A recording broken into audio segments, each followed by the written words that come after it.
ಈ ಗುಂಪಲ್ಲಿರೋರೆಲ್ಲ ಈ ವಸ್ತುಗಳನ್ನು ಗಮನಿಸಿದ್ರಾ?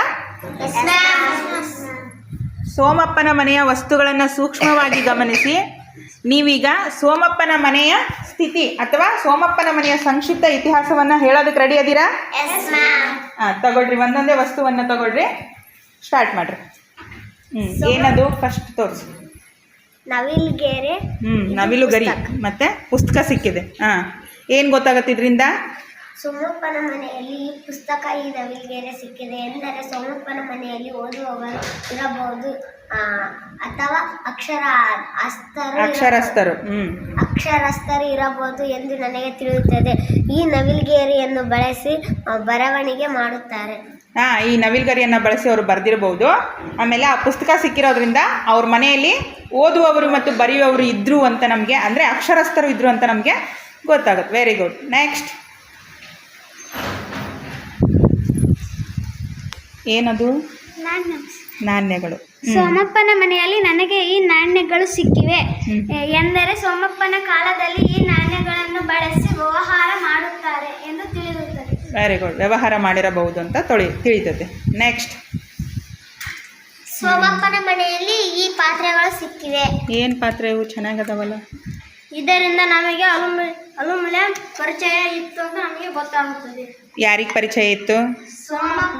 ಈ ಪಾತ್ರೆಗಳನ್ನು ಅವ್ರು ಬಳಸಿರೋದ್ರಿಂದ ಏನು ಗೊತ್ತಾಗುತ್ತೆ? ಅವರಿಗೆ ಅಲ್ಯೂಮಿನಿಯಂ ಲೋಹದ ಪರಿಚಯವಿತ್ತು ಅಂತ ನಮಗೆ ಗೊತ್ತಾಗುತ್ತೆ. ಚೆನ್ನಾಗದವು, ತಗೊಳ್ರಿ. ನೆಕ್ಸ್ಟ್. ಸೋಮಪ್ಪನ ಮನೆಯಲ್ಲಿ ಮಡಿಕೆ ಸಿಕ್ಕಿದೆ, ಆದರೆ ಇದರಿಂದ ಅವರು ಅಡುಗೆ ಮಾಡಿರಬಹುದು. ಈ ಮಡಿಕೆಯಿಂದ ಅವರು ಅಡಿಗೆಯನ್ನು ಮಾಡಿರಬಹುದು. Very good. ನೆಕ್ಸ್ಟ್. ಸೋಮಪ್ಪನ ಮನೆಯಲ್ಲಿ ಕಂದೀಲು ಸಿಕ್ಕಿದೆ. ಕಂದೀಲು ಸಿಕ್ಕಿದೆ. ಎದಕ್ಕೆ ಬಳಸಿರಬಹುದು ಅವರು ಇದನ್ನು? ಕತ್ತಲಿನಲ್ಲಿ ಬಳಸಿರಬಹುದು ಎಂದು ಗೊತ್ತಾಗುತ್ತೆ. ಅವರು ರಾತ್ರಿ ಸಮಯದಲ್ಲಿ ಬೆಳಕಿಗಾಗಿ ಇದನ್ನು ಬಳಸಿರಬಹುದು ಅಂತ ಗೊತ್ತಾಗುತ್ತೆ. ನೆಕ್ಸ್ಟ್.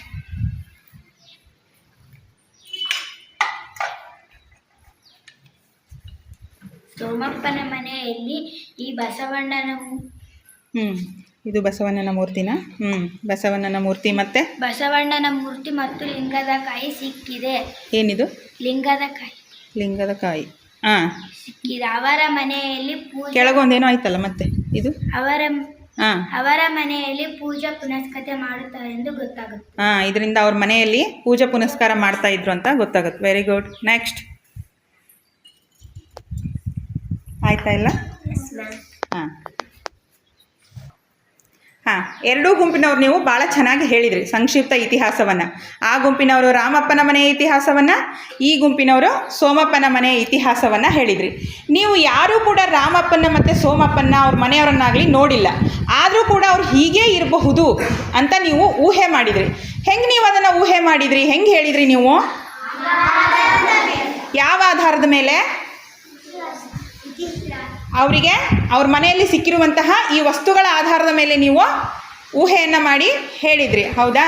ಅಂದರೆ ಹಿಂದೆ ನಡೆದು ಹೋದ ಘಟನೆಗಳನ್ನು ನಾವು ಅಧ್ಯಯನ ಮಾಡಬೇಕು ಅಂದರೆ ನಮಗೆ ಮುಖ್ಯವಾಗಿ ಏನು ಬೇಕು? ಆಧಾರಗಳು ಬೇಕು, ಸಾಕ್ಷಿಗಳು ಬೇಕು, ಹೌದಾ? ಇತಿಹಾಸ ಅಂದರೆ ಏನು? ಹಿಂದೆ ನಡೆದು ಹೋದ ಘಟನೆಗಳನ್ನು ನಾವು ಕ್ರಮಬದ್ಧವಾಗಿ ಅಧ್ಯಯನ ಮಾಡೋದೇ ಇತಿಹಾಸ. ಹಂಗಂದರೆ ಇತಿಹಾಸವನ್ನು ನಾವು ಅಧ್ಯಯನ ಮಾಡಬೇಕು ಕ್ರಮಬದ್ಧವಾಗಿ ಅಂದರೂ ಕೂಡ ನಮಗೆ ಏನು ಬೇಕು? ಆಧಾರಗಳು, ಸಾಕ್ಷಿಗಳು ಬೇಕೇ ಬೇಕು.